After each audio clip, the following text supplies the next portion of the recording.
आप देख रहे हैं पुलिस न्यूज़ पॉइंट, सच की आवाज़ आप तक।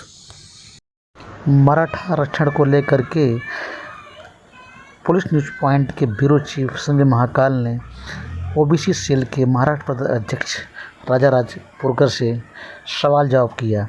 सरकार बहुमत में है, विपक्षी दल के सभी प्रतिनिधि आरक्षण की मांग से पूरी तरह सहमत हैं, फिर भी कानून बनाकर मराठा समुदाय को आरक्षण देने में क्या दिक्कत है। दूसरा, धारा 370 एक ही रात में हटा सकते हैं, एक रात में 3 तलाक कानून लगाकर रोक लगा सकते हैं, रातों रात नोटबंदी लागू कर सकते हैं, रातों रात जीएसटी लागू कर सकते हैं, आप एक रात में राष्ट्र शासन हटा सकते हैं और सुबह होते ही शपथ ले सकते हैं, तो मराठा आरक्षण क्यों नहीं। आगे आइए देखते हैं खबरें विस्तार से। ऐसा है कि ओबीसी जो प्रवर्ग है, जो बड़ी मात्रा में देश में और राज्य में है, उसकी जनगणना होना बहुत ज़्यादा जरूरी है।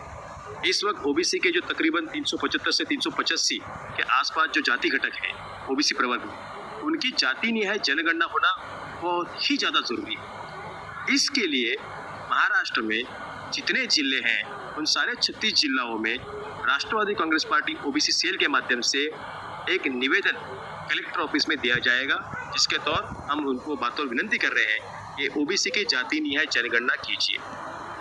कॉज ऐसा है, इसका कारण यह है कि ओबीसी की जाति न्याय जनगणना जब तक होती नहीं है तब तक ओबीसी की संख्या कितनी है, उसमें कितने जाति घटक है, उनके विद्यार्थियों की संख्या कितनी है, महिलाओं की कितनी है, पुरुष कितने हैं, बच्चे कितने हैं, ये सामने आता है। जिसके कारण ना उन्हें ठीक से शिष्यवृत्ति मिल पाती है आगे पढ़ने लिखने के लिए, ना उन्हें ठीक से स्कूल में एडमिशन मिल पाते हैं, ना उन्हें दाखिले मिल पाते हैं, ना ही उन्हें नौकरियां मिल पाती है। ये सारे जो प्रश्न है वो निर्माण हो रहे हैं। इनका अगर निवारण करना है तो ओबीसी की जाति न्याय जनगणना होना बहुत जरूरी है, और इसलिए राष्ट्रवादी कांग्रेस पार्टी ओबीसी सेल के माध्यम से 10 तारीख को महाराष्ट्र के सारे जिलों में जाति न्याय जनगणना का निवेदन दिया जाएगा। नोटबंदी कर सकते हैं, रातों रात जीएसटी लागू कर सकते हैं, तो एक रात में मराठा आरक्षण क्यों नहीं।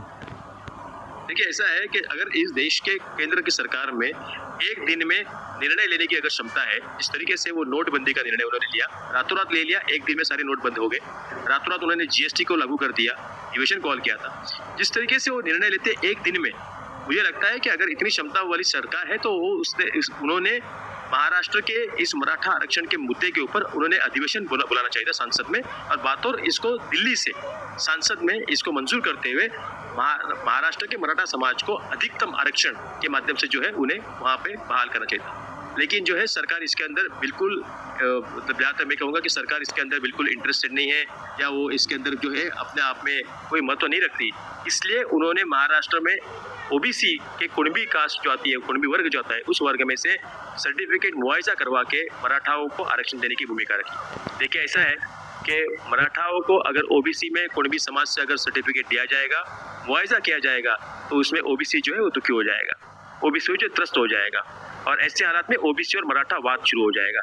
मैं आपसे आपके इस वीडियो के माध्यम से समस्त ओबीसी वर्ग को भी मैं विनती करता हूँ कि इस वक्त हालात बहुत खराब है। कोई भी ओबीसी वर्ग जो है वो इस वक्त में इस तरीके से ना कोई गलत काम हो, गलत कदम उठाए जिसके कारण जो है व्यवस्था जो है बिगड़ जाए।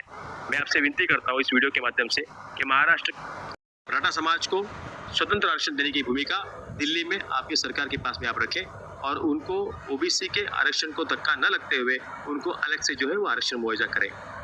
यहाँ पर जिस तरीके से दाखिलों का वाटप हो रहा है, आप देख सकते हैं कि एक ही दिन के अंदर 15,000 25,000 दाखिले, कुणबी समाज के दाखिले उनको दिए जा रहे हैं। आज अगर आप तहसीलदार कार्यालय में जाएंगे तो एक दिन में एक वक्त में आप जब कोई दाखिला के लिए आप अप्लाई करते हैं, तकरीबन 1 से 1.5 महीना आपको लग जाता है वो दाखिले को प्राप्त करने के लिए। इतना बड़ा एक प्रोसेस होता है। अब जब 1.5 महीने लग जाते हैं, ऐसे हालात में एक ही दिन में 15,000 20,000 25,000 दाखिलों का वाटप, जिसके लिए 60 साल पहले के पुरावों को, मतलब आपके जो प्रूफ है, डॉक्यूमेंटेशन को देना पड़ता है। अगर मेरे 60 साल पहले के जो डॉक्यूमेंटेशन से प्रूफ है वो मेरे पास में अगर मैं प्रोड्यूस नहीं करता हूँ तो मुझे दाखिला मिलता नहीं है। तो एक दिन के अंदर इतने सारे डॉक्यूमेंट्स की पुष्टि कैसे हो रही है, इसका लॉजिक क्या है? इसका मतलब ये है कि ओबीसी के बैकडोर से आप मराठाओं को आरक्षण देने की भूमिका रख रहे हैं, जो कि सरासर गलत है। इस तरीके से ओबीसी में अगर घुसखोरी आप करेंगे तो ना मराठा समाज का आरक्षण टिक पाएगा और ना ही जो है ओबीसी को ठीक से आरक्षण मिल पाएगा। इसके चलते जो है मराठा और ओबीसी इन दोनों के अंदर एक वाद खड़ा हो जाएगा, और वो वाद देश के लिए और महाराष्ट्र के लिए और समाज के लिए हानिकारक होगा। राजा राजपुरकर जी, आपसे एक सवाल है कि आप लोगों को संदेश क्या देना चाहते हो?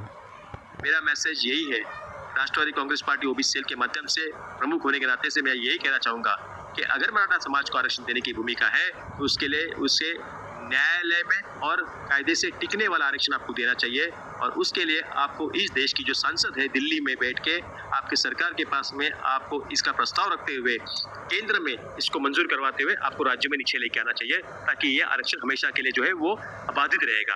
आज जिस तरीके से आप ये जो कदम उठा चुके हो सर्टिफिकेट कुणबी समाज से देने का, इससे यह बात साफ हो जाती है कि ना ये आरक्षण ले पाएंगे और ना ये आरक्षण टिक पाएगा। इसके चलते जो है मराठा और ओबीसी के बीच में वाद खड़ा हो जाएगा। न ये वाद हो, न समाज अस्थिर हो, न समाज की जो व्यवस्था है वो डिस्टर्ब हो। इसके लिए राज्य के उप मुख्यमंत्री देवेंद्र फडणवीस जी और राज्य के मुख्यमंत्री एकनाथ जी शिंदे, इनसे मेरी विनती होगी कि इस वक्त मराठाओं को स्वतंत्र आरक्षण देने की वो भूमिका रखें।